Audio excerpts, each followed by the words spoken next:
Vamos ler, com o favor de Deus, em João capítulo 11, assim de pé, vamos ler apenas uns versículos. Diz: estava enfermo Lázaro de Betânia, da aldeia de Maria e Marta, sua irmã. E estando Maria, cujo irmão era Lázaro, estava enfermo, era a mesma que ungiu com bálsamo o Senhor e lhe enxugou os pés com os seus cabelos. E mandaram, pois, as irmãs de Lázaro dizer a Jesus: Senhor, está enfermo aquele a quem tu amas. Versículo 4. Lemos juntos, todos juntos, lemos juntos. Vamos ler por aqui para lermos juntos. Jesus, porém, ao ouvir isto, disse: esta enfermidade não é para a morte, mas para a glória de Deus, para que o Filho de Deus seja glorificado por ela. Mais uma vez, esta enfermidade não é para a morte, mas para a glória de Deus, para que o Filho de Deus seja glorificado por ela. Querido Senhor, damos-te graças em nome de Jesus, pelo teu poder tão grande. Nós te agradecemos de todo o coração. Graças, querido Espírito Santo, a tua unção, a nossa vida, e de abrir caminho a tua palavra e a tua revelação em nós, em nome de Jesus. Amém. Graças a Deus. Queridos irmãos, tenham a gentileza de sentar.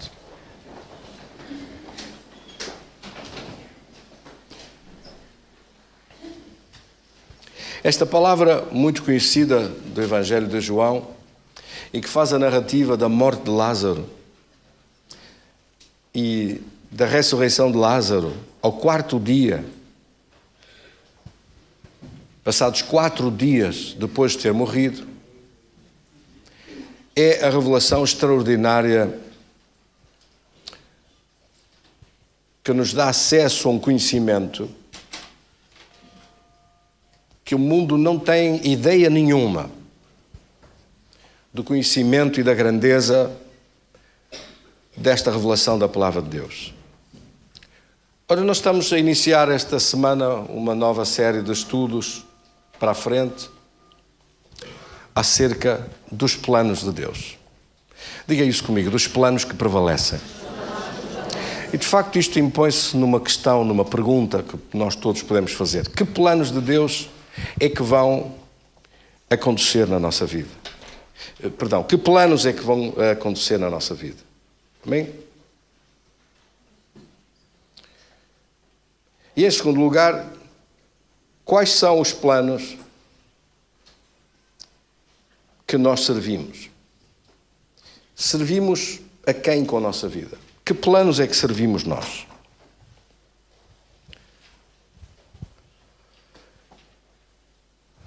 No estudo anterior, nós vimos como o rei da Síria fazia guerra com Israel, em 2 de Reis, no capítulo 6, e como se aconselhou e preparou planos. Preparou planos para atacar Israel, preparou planos para destruir o rei de Israel e conquistar a nação de Israel e pô-los todos escravizados para ele, para roubar e pilhar as coisas valiosas que havia na nação de Israel e pôr o povo todo escravo ao serviço da Síria. Estes planos que estavam na cabeça do rei, planos para matar, roubar e destruir, só podiam ter uma origem.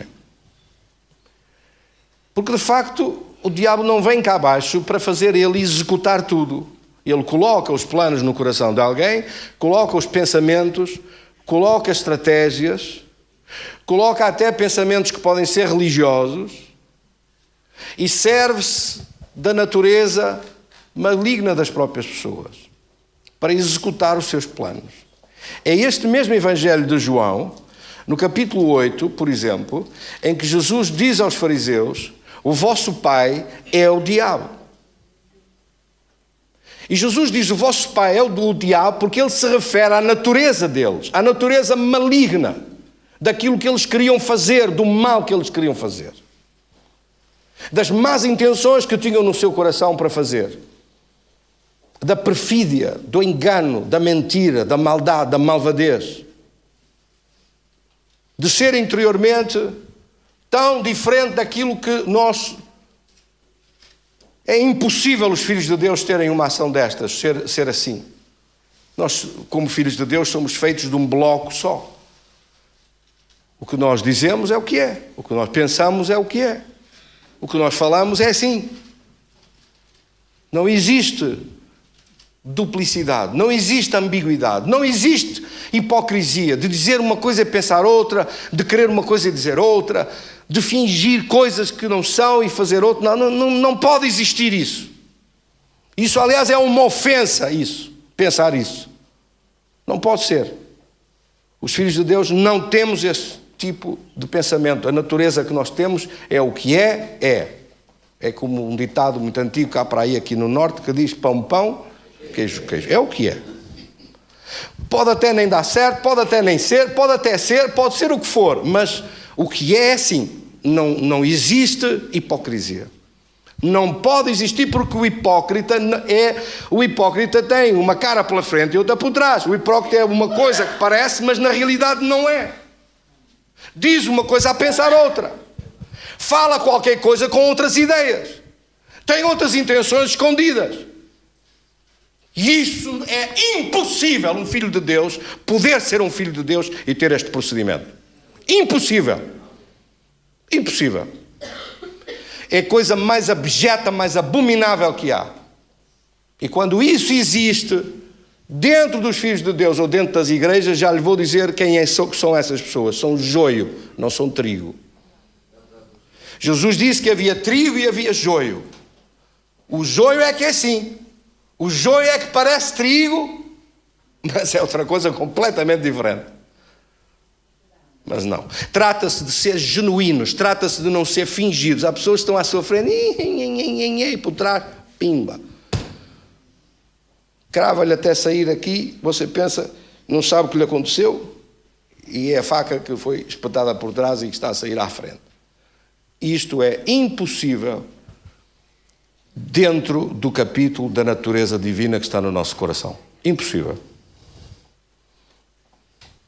Ou seja, não é possível ser filho de Deus e ter esse tipo de caráter. Eu não acredito nisso. Alguém me diz, também é crente. Não é.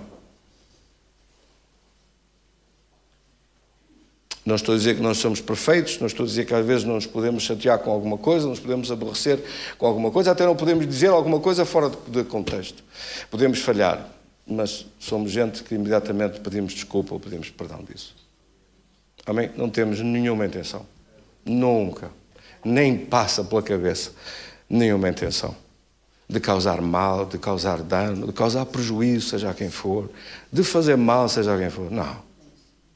Não pode passar. Você não pode ser um filho de Deus e ter essa reação assim, e ser isso assim. É impossível. Quem é que me está a entender? E já agora, deixe-me dizer-lhe muito sinceramente, tem que haver uma diferença muito grande entre o mundo e a luz e as trevas. Tem que haver. A diferença entre a luz e as trevas é muito grande. Tem que haver uma segurança e uma tranquilidade e uma perfeita consciência dessa segurança com os filhos de Deus. E os filhos de Deus são pessoas assim.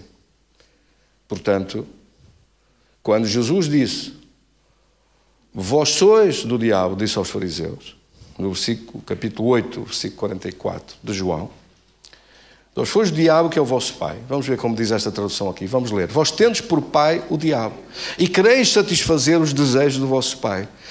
Ele é homicida. A tradução que eu tenho diz, ele é assassino. Desde o princípio, e nunca se firmou na verdade, porque nele não há verdade. Quando ele profere mentira, fala do que lhe é próprio, porque é mentiroso e pai da mentira. Está a ver o que ele diz sobre o diabo? O diabo é assim. O diabo é mentiroso, o diabo é fingido, o diabo é enganador, o diabo diz qualquer coisa, mas a intenção é completamente outra. Então, ele está a falar sobre a natureza maligna. E a natureza maligna é que faz com que ele possa usar. Por isso, o rei da Síria estava a ser usado pelo diabo para matar, roubar e destruir. O diabo não vem cá abaixo, manda alguém fazer isso. Manda alguém fazer os planos dele. E ainda hoje continua a ser assim. Um dia as pessoas apresentam-se diante de Deus e só há dois tipos de pessoas. A quem pertence a Deus como Pai ou pertence ao outro que lhe deu a natureza maligna. Já reparou que a Bíblia não fala de religiões? Em Efésios capítulo 4 e versículo 12, Veja como a Escritura diz: por esta causa me ponho de joelhos diante do Pai, de quem toda a família nos céus e na terra toma o nome. Vamos ver como diz esta tradução aqui. Eu fiz essa tradução, está memorizada na antiga tradução de Ferreira de Almeida. Mas vamos ver como diz esta. Peço desculpa.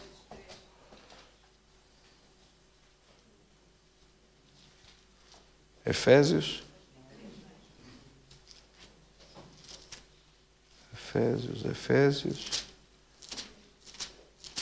14. 3,14.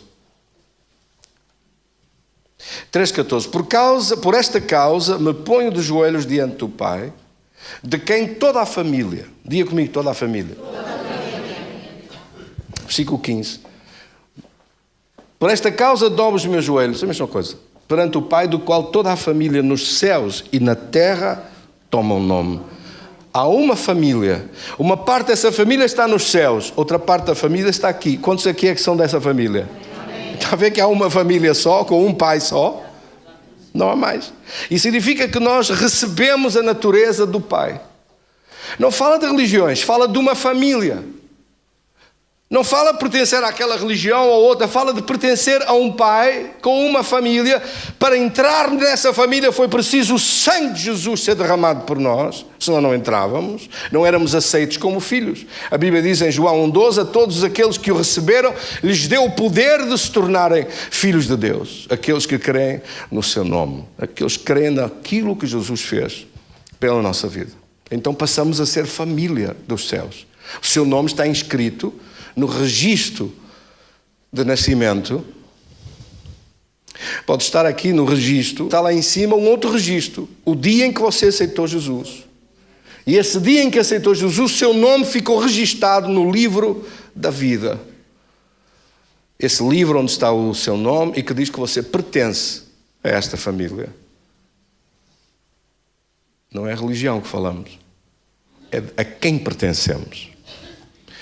Por isso, quem são os planos que acontecem na nossa vida? São os planos de Deus. Porque como filhos de Deus, temos direito não só à manifestação dos frutos dessa natureza divina, que nós participamos, porque nós participamos da natureza divina, participamos da vida de Deus em nós. Os filhos de Deus... Os filhos de Deus são a realeza sobre esta terra. Ouça bem o que eu estou a dizer.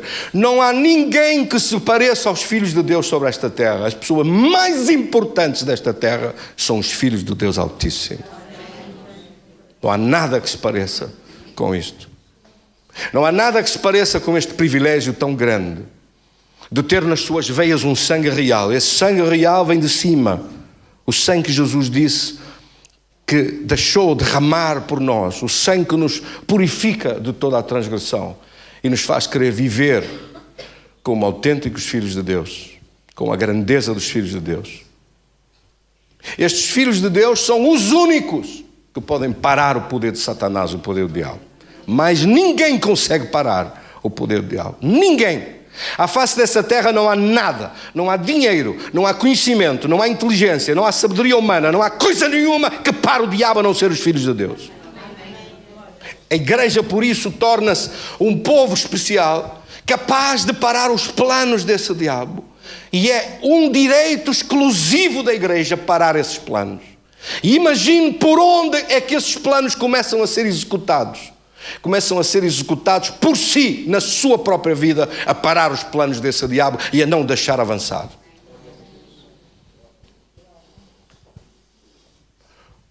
Retomando essa história que nós estávamos a dizer, como introdução da semana anterior, nós vimos que aqueles planos do rei da Síria foram parados por Eliseu. Eliseu levantou-se, parou-se ali e disse: não, esses planos não vão funcionar. Porquê? Porque eu não deixo. Oh, glória a Deus. Que grandeza que é esta revelação de Deus. Esse mal não vai acontecer. Porquê? Porque eu não deixo. Porque é que ele não pode fazer acontecer esse mal na sua vida? Porque eu não deixo, em nome de Jesus. Você diz comigo, eu não deixo. Porque é que isso não vai correr mal? Porque eu não deixo. Ouça bem, podem coisas não correr bem, podem coisas até discordar em algumas coisas, podemos até não estar de acordo em muitas coisas, podemos até não estar de acordo em tudo, mas com o diabo estamos todos de acordo. E ele não vai conseguir fazer os planos dele. E ele não vai, nós não temos os mesmos gostos, mas nisto o gosto é igual. E ele não vai conseguir fazer o que quer, não vai. Tem que se levantar uma igreja sobre esta terra, uma igreja tão poderosa que vê o diabo ao longe, ele olha para si e diz, não, com aquela gente eu não vou conseguir fazer nada. Já nem vou para lá. Já nem me aproximo deles, que eu vou levar pancada logo. Mal me aproximo, apanho logo. E ele tem que olhar para si e o diabo pode passar a odiá-lo todos os dias. Não faz mal, mas vai respeitá-lo. Vai aprender a ter respeito por si. Eu digo isso por causa de uma revelação que eu tive. Tanto demónio a levantar-se e a vir contra mim, pá, dá-me um estouro e mais uma pancada e outra e tudo a cair. Assim, não há demónio nenhum que se aproxime. Não há nada que possa fazer nada. E o ódio tão grande, o ódio que esse diabo tem, mas ele não lhe pode fazer nada, porque o poder de Deus está em si é maior. Diga isso comigo, maior é aquele que está em nós do que aquele que está no mundo. 1 João 4,4 diz isso, maior é aquele que está em nós, maior é o poder de Deus que está em nós. Quando uma vez, numa viagem de avião, tinha eu poucas semanas de crente, um aviãozito pequenito, que abanava por todo lado, no meio da tempestade de dezembro, a caminho de Londres. E eu era um bebê em Cristo e ouvi distintamente o Espírito Santo de Deus dizer-me assim, esse avião está seguro, tu estás aí. E eu senti-me como o bebê mais feliz do mundo, glória a Deus. Um bebê com 2 meses, todo cheio de alegria e ao mesmo tempo desse privilégio tão grande de perceber que agora eu era crente e que agora Deus parava, fosse o que fosse necessário para que essa bênção se manifestasse e que o diabo não conseguia mais fazer planos nenhuns contra a minha vida. Meus queridos irmãos, isto é sempre verdade, até ao dia enquanto nós nos mantivermos com o compromisso com Deus, com uma aliança com Deus, agarrados no poder de Deus e firmes com Deus na nossa vida. Não consegue fazer. Não consegue fazer. Não consegue fazer. O diabo não consegue fazer. Está condenado a ser derrotado. Pode estrebuchar todo, pode não gostar, mas está condenado a ser derrotado. Porque o poder de Deus que está em nós é maior. Porque os planos de Deus que estão em nós são maiores. Porque Deus não permite que você entre em batalha nenhuma que não possa vencer. Por isso, diga comigo, eu também vou vencer esta, em nome de Jesus. E esse mal está condenado a desaparecer.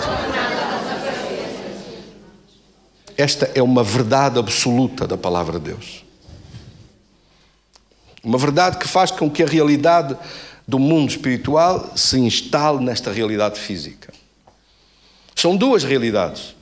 A realidade da fé, a realidade da promessa de Deus, a realidade da palavra de Deus que é verdade, e a realidade das coisas que sentimos, a realidade das coisas que vemos, que também são verdade.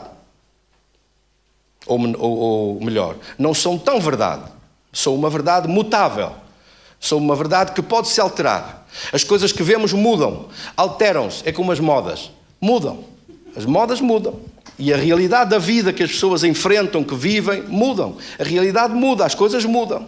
A vida muda. As situações mudam. Mas a palavra de Deus é imutável. Porque ela é a verdade eterna, imutável. A palavra de Deus não muda. O poder de Deus não muda. Os planos de Deus não mudam. As coisas é que mudam. Os sintomas é que mudam. Aquilo que sentimos é que muda, mas Deus não muda, o poder de Deus não muda, a glória de Deus não muda, a palavra de Deus não muda, e nós estamos agarrados àquele que não muda, que é imutável, que é o mesmo ontem, hoje e eternamente, aleluia. E esse é o Senhor da glória que nós agarramos e abraçamos. Bendito seja Deus.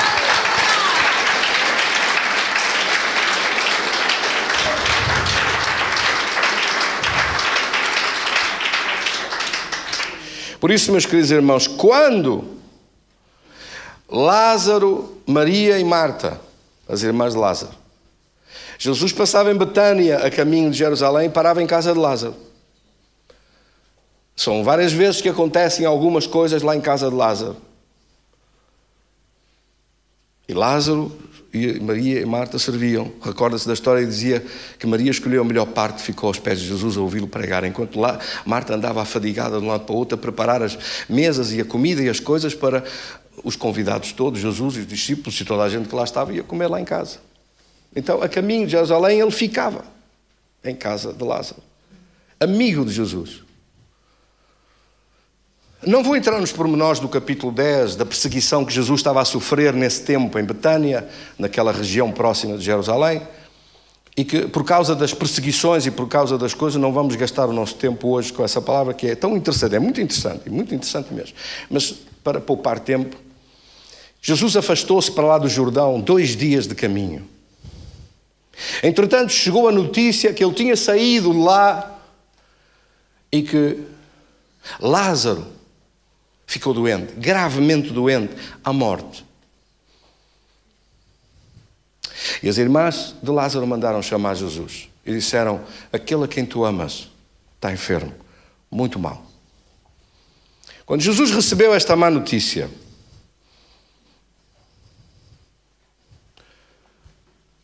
quais foram as palavras dele?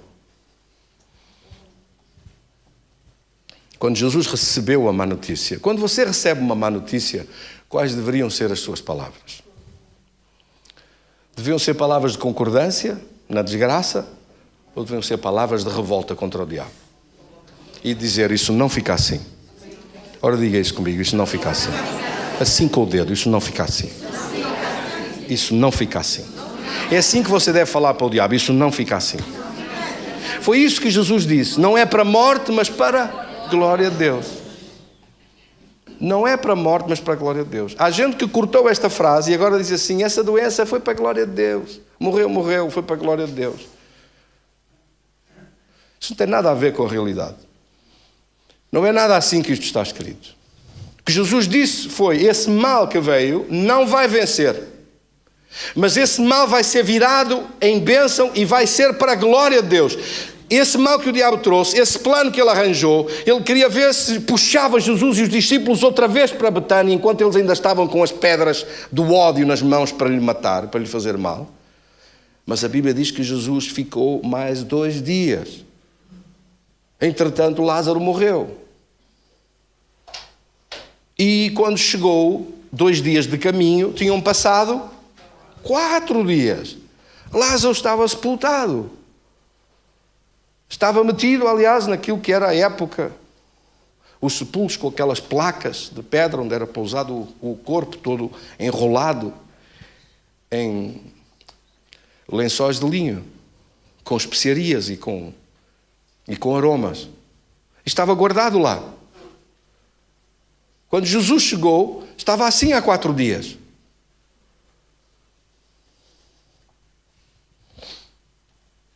E ele tinha dito: não é para a morte, mas para a glória de Deus. Ora, os fariseus estavam à espera dele, com as pedras para lhe atirar e o matar quando ele viesse. Por causa disso é que Jesus foi para lá do Jordão 2 dias de caminho. Esperaram que ele viesse. Mas ele não veio. Imagino o que disseram depois. Olha o amigo, que andava sempre em casa dele a comer e a beber. Morreu e nem ao funeral foi. Aliás, Jesus não foi a nenhum funeral. Quando foi a algum funeral, o morto ressuscitou. Aos poucos que ele encontrou, ao filho da viúva de Naim, ou à filha de Jairo, ou a Lázaro, ou fosse a quem fosse, onde ele chegasse, acabava o funeral. Assim é que vale a pena ir a um funeral, sim ou não?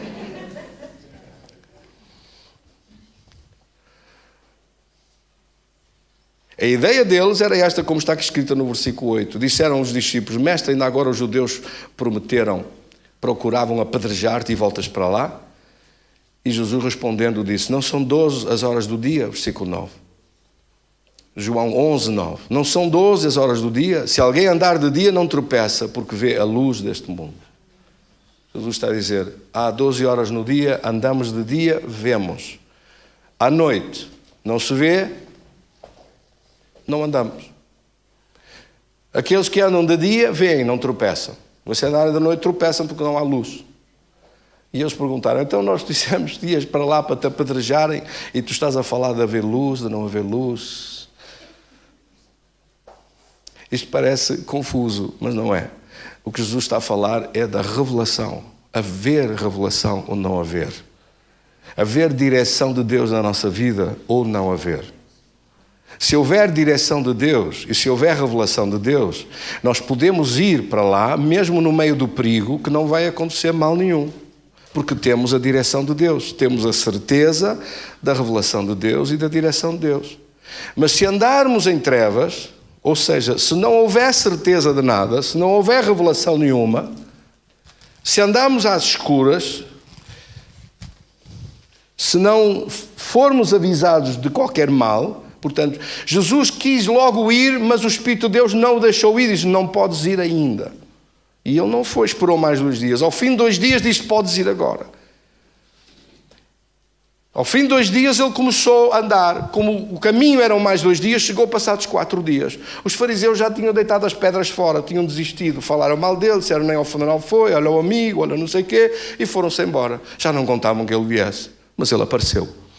Porque ele não anda em trevas, mas anda na revelação, anda de dia, anda na direção de Deus. Nós devemos andar na direção de Deus para não cair, para não ser destruídos, para não ser vencidos pelo mal. Temos que andar na revelação de Deus. Temos que seguir a direção de Deus na nossa vida.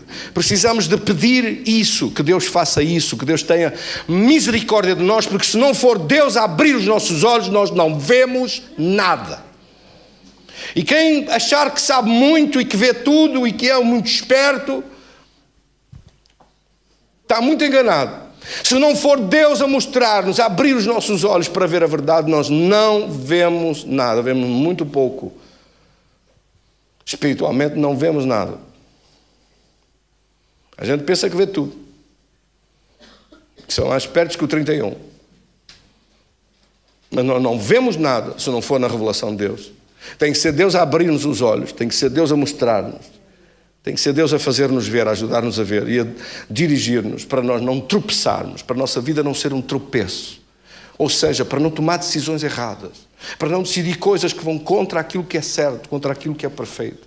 Ser dirigido por Deus, tomar as decisões certas, hoje, amanhã, no dia seguinte, mais à frente, tomar as decisões, aprender a ouvir Deus interiormente, aprender a seguir a voz de Deus, aprender a ouvir a direção de Deus. Como somos carentes disto, como precisamos desta misericórdia de Deus.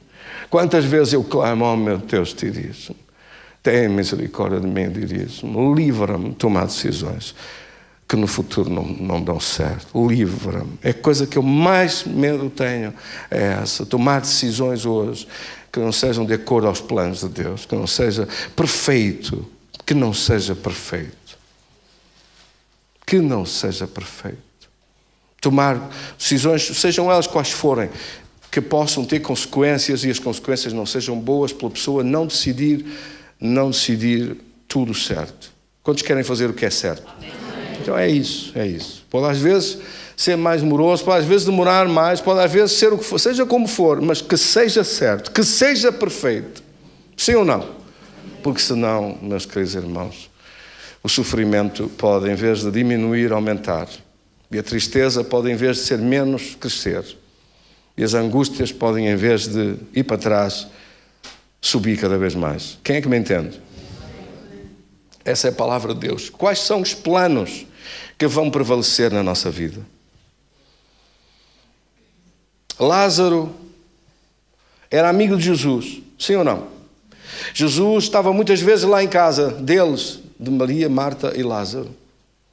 E agora o diabo veio para atacar o seu amigo. E eu pergunto, Jesus permitiu? Sim ou não?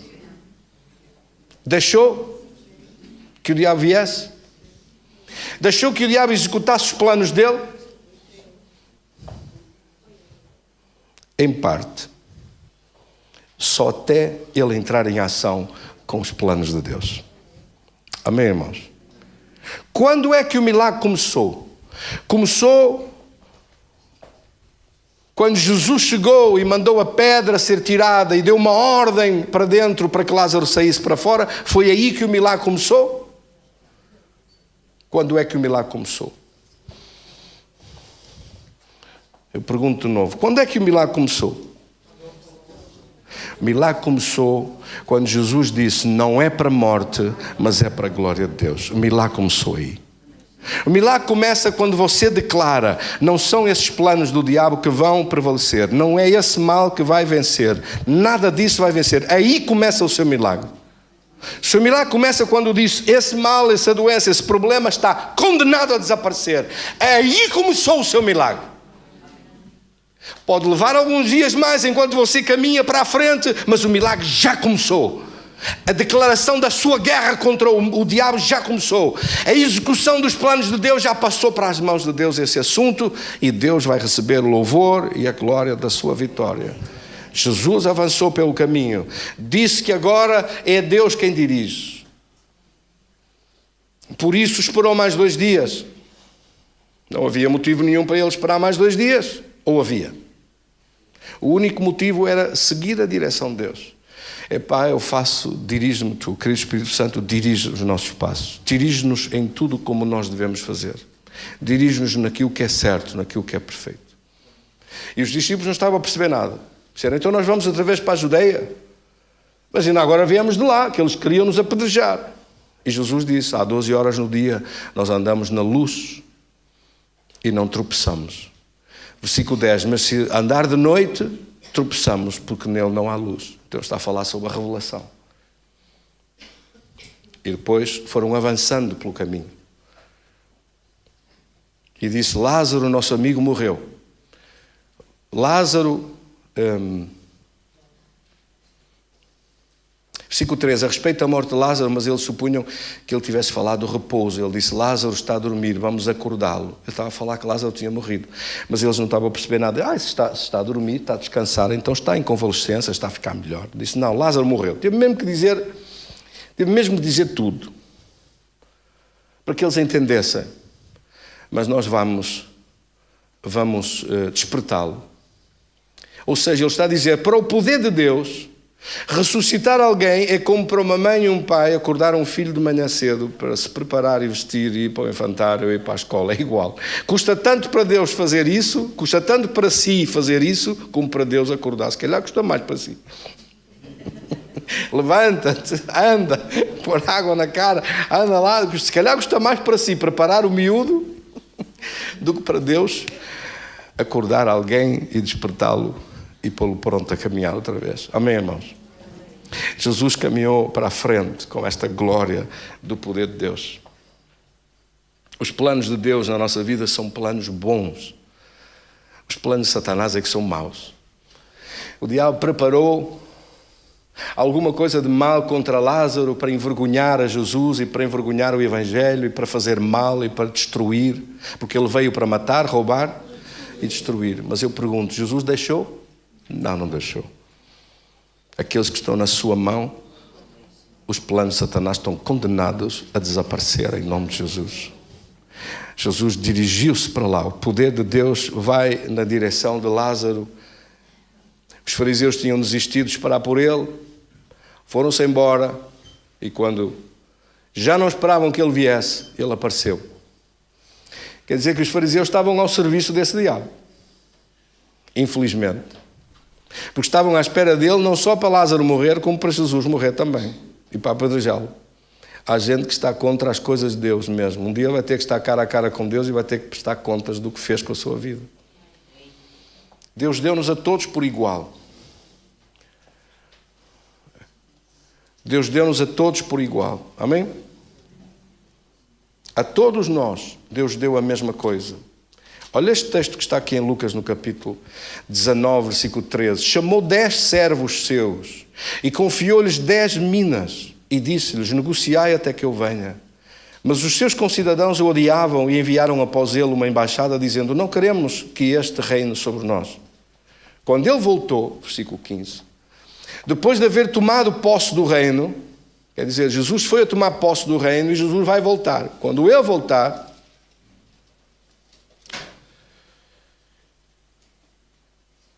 Mandou chamar os servos a quem dera o dinheiro, a fim de saber que negócio cada um tinha conseguido. Já reparou que ele deu a todos por igual 10 minas? Esta parábola é parecida com a parábola de Mateus no capítulo 25 e no versículo 15, em que ele deu 5 talentos a um, 2 talentos ao outro e 1 talento ao outro. Amém?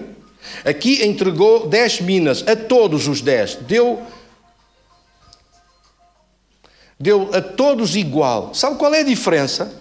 É que a parábola de Mateus 25 refere-se aos dons que Deus deu. Mas aqui não fala de dons. Aqui não fala de capacidades. Aqui fala de Deus ser igual, de dar tudo por igual, começar com todos por igual. Todos nós recebemos vida, todos nós recebemos oportunidades, todos nós recebemos as mesmas coisas de Deus para poder servi-lo, para poder fazer alguma coisa com a nossa vida, para poder executar os seus planos, para não ser os planos de Satanás a acontecer, que nós o podemos parar em nome de Jesus. Todos nós temos o mesmo poder, todos nós temos as mesmas coisas nas mãos, o mesmo nome de Jesus para parar o mal. Hoje, só existem este tipo de pessoas à face dessa terra que são capazes de parar o diabo, são os filhos de Deus, mais ninguém para. O que torna a igreja esse lugar tão extraordinário é da reunião dos filhos de Deus que somos capazes de parar os planos de Satanás, capazes de parar o poder maligno, capazes de parar o poder que está por trás da doença, da condenação, da culpa, da destruição, do sofrimento, da angústia. Somos capazes de parar esses planos. E somos filhos de Deus os únicos. E começamos a praticar isso, imagina em quem? Em nós próprios. A fazer aplicar em nós próprios essa bênção. Por isso é que você deve ter essa palavra firme no seu coração. Dizendo, eu começo por mim mesmo, a querer ver a vitória em mim mesmo. A querer ver a glória de Deus sobre a minha vida. E a não deixar espaço nenhum para esse diabo pensar que vai fazer o quê? Vai fazer nada em nome de Jesus. Isto não acontece nós avançarmos para a frente com fé. Jesus fez esta declaração de fé. A escolha dele estava feita. A minha fé é acreditar que esse mal é virado em bênção, que esse mal vai ser para a glória de Deus transformado em vitória e que essa derrota aparente está condenada a desaparecer e a surgir algo de tão grande que Deus é glorificado no meio deste problema. Darei testemunho dessa vitória tão grande. Depois esse diabo está derrotado e está condenado a ficar derrotado debaixo dos meus pés. Esse mal, esse problema, essa doença, essa tribulação está condenada a desaparecer e eu darei glória para o meu Deus. É assim que funciona. É assim que o povo de Deus se comporta. É assim que os filhos de Deus atuam. Essa é a mensagem do Evangelho. Não é um evangelho, não sabemos. Pode correr bem e pode correr mal. Está amarrado esse aldrabão desse diabo, esse mentiroso de Satanás. Não é nada assim a palavra de Deus. É para a frente e com vitória que vai acontecer. Sim ou não? Sim. Glória a Deus. Jesus avançou com a oração. A Bíblia diz que, versículo 35... Versículo 33, Jesus agitou-se muito em seu espírito quando disseram onde ele estava e dirigiu-se para lá. Era a agitação própria da intercessão, da oração. Jesus chorou. Alguns pensaram, olha como gostava dele, está-se a despedir. Não está a despedir nada, despedir coisa nenhuma. Estava a chorar, a interceder. A intercessão com lágrimas. A intercessão de você chorar. Não tenha problema nenhum se estiver a chorar um dia diante de Deus, copiosamente, com lágrimas a cair pelo seu rosto abaixo. Não tem mal nenhum isso. Chora à vontade. Chora inconformado contra o mal. Clama diante da presença de Deus que não pode aceitar aquilo que o diabo quer fazer. É esse o significado desta palavra que está aqui. Versículo 38 diz a Bíblia, Jesus agitando-se novamente em si mesmo, encaminhou-se para o túmulo e disse para tirarem a pedra. E depois orou. Versículo 41 diz, tiraram a pedra, Jesus levantando os olhos para o céu e disse, Pai, graças te dou porque me ouviste. Aliás, eu sei que tu sempre me ouves. Mas eu falei assim por causa da multidão que está presente, para que creiam que tu me enviaste. Eu creio que Jesus orou assim. A primeira parte da oração, um grito para toda a gente ouvir. E depois, Pai, eu fiz isto alto.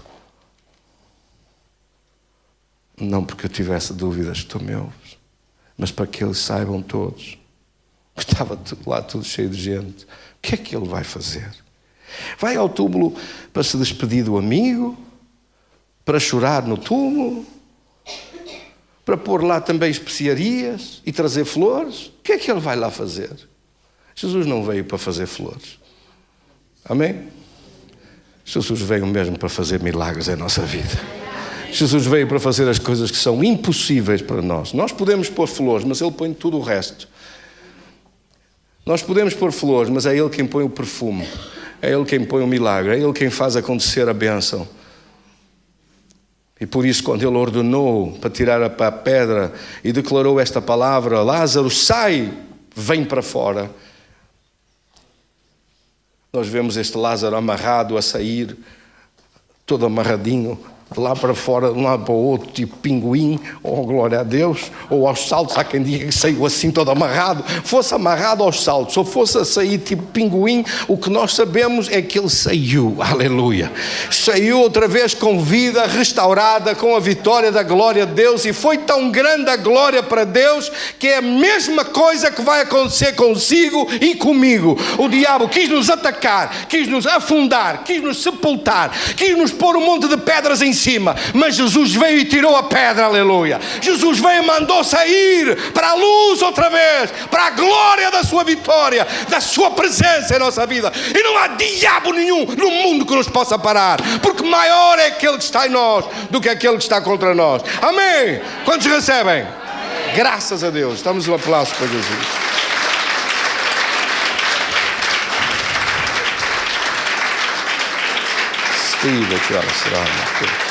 Vamos orar, tenha a gentileza de ficar de pé. Cristo Senhor, damos-te graças da tua palavra ao nosso coração, na nossa vida. Tu és Deus nos céus e na terra, cheio de majestade e vitória. Enche o nosso coração da tua presença, Senhor. Enche o nosso coração do teu poder tão grande, querido Senhor. És tu quem derramas dessa glória sobre a vida dos teus filhos. Diga isso comigo, são os teus planos em nós que prevalecem. É a tua palavra em nós que prevalece. É o teu poder em nós que opera a vitória. Não aceitamos outra coisa. Nem reconhecemos ao inimigo nenhum direito de fazer os seus planos contra aqueles que não lhe pertencem. Quantos aqui é que não lhe pertencem? Diga isso comigo, nós não te pertencemos, mas somos de Jesus. Por isso em nós operam os planos de Deus e opera a glória de Deus, e qualquer mal é virado em bênção, e qualquer mal é virado para a glória de Deus. Assim cremos e pedimos e recebemos em nome de Jesus. Amém. Graças a Deus.